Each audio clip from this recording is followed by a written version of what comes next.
Alright, are goblins the best low-level baddie out there? Well, that very well may be. Today, before we get into that, I really want to say thank you to some new subscribers. If you've been joining us and you recently joined in the last week or two, I just want to appreciate that and say thank you, because we hit 100 a little while back, but now we're already at 107. So to the last 7 folks that have joined in for the silliness that we get to here on 1 in 20 D&D, thank you. Now, without further ado, let's talk about goblins. I saw a couple of really interesting things on the internet today that got me thinking about goblins and other low-level baddies.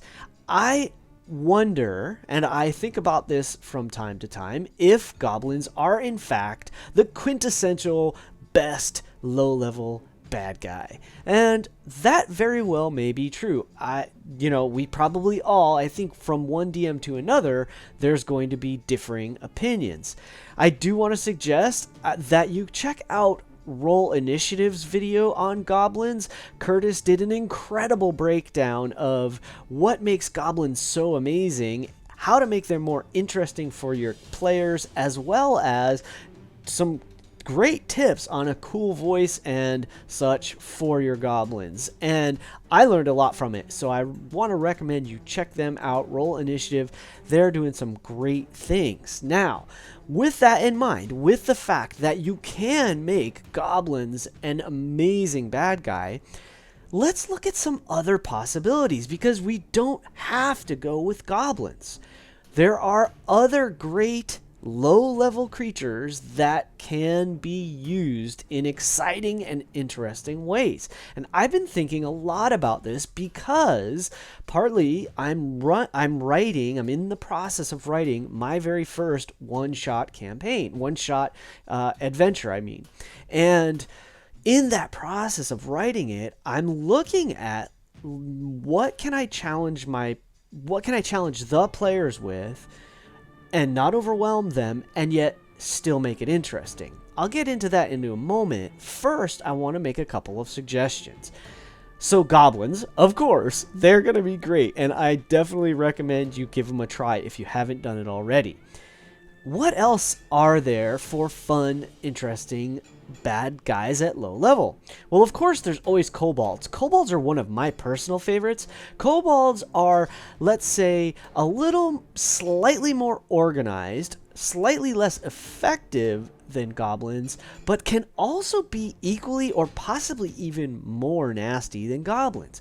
Kobolds are very squishy, but they work together. They're like pack animals. They will overwhelm parties, similar to goblins, and yet they are, I want to say, more willing and probably more inclined to do that. Goblins might be a little more chaotic and unruly. One is always trying to get over on the other, and so where they may want to try to ambush you and overwhelm you, they may also become like infighting and distracted amongst themselves as a possibility. Kobolds probably not going to do that. They're either going to be attacking you or they're going to be running away.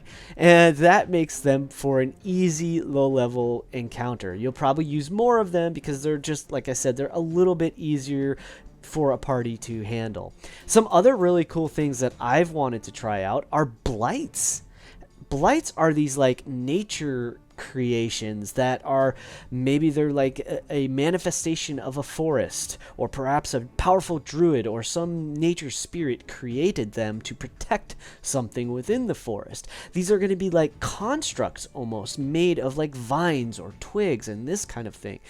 They're really fascinating, and I've been thinking a lot about making some low level, again, first level, second level encounters, and perhaps even a whole adventure beginning that is really centered around these creatures. They're really fascinating to me, and I think there's a lot of opportunity there.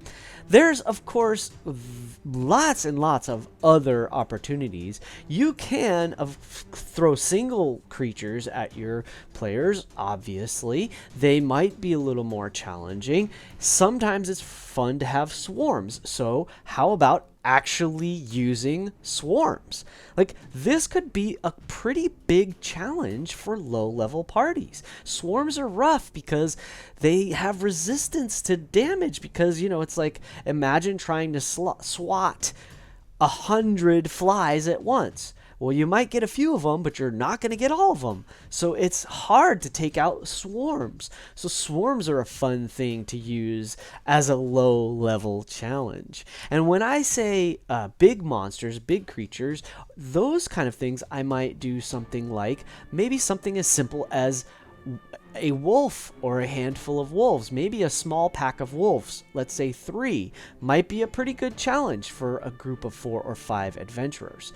So there's all kinds of really interesting ways to approach the low-level challenge of how do I challenge my players, potentially killing 1 or 2 of them, or at least knocking them unconscious without completely obliterating them. That's the challenge of every DM, and that is true at every level. I think it might be the biggest challenge almost early on. How do you not overwhelm the party?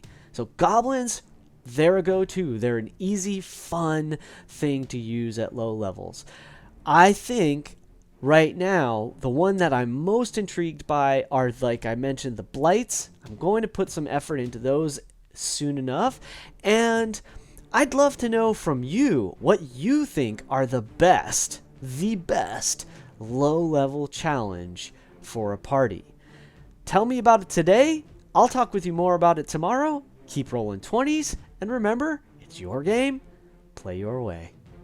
Are goblins the best low-level villain, nasty bad guy, challenge, whatever you want to call it, that there is? There's a great video by Critical...